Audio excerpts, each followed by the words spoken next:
Prices تو کم نہیں ہو رہی، ٹھیک ہے نہ وہ اپنے یونٹس بڑھا رہے ہیں. تو اب امپورٹ کھولنے کی ایک پروپوزل ہے کہ 5 سال پرانی گاڑیاں اور بتدریج اس کو 10 ایئرس کے اوپر لے کے جائیں گے. تو کسٹم ڈیوٹی انیشلی کم کرنا چاہتے ہیں.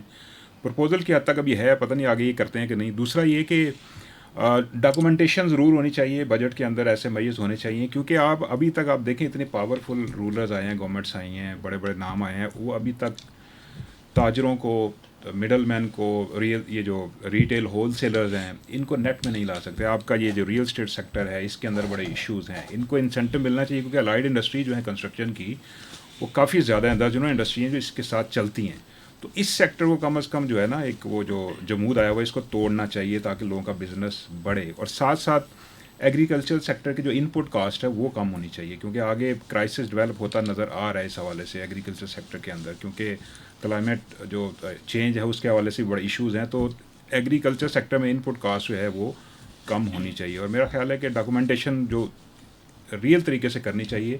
یہ جو پریشر گروپس کے اندر پریشر میں آ کے یہ روک دیتے ہیں، تھوڑا سلسلہ چلتا ہے، بریک لگ جاتی ہے تو اس کا آؤٹ کم کچھ بھی نہیں آتا. تو یہ ضرور آنا چاہیے.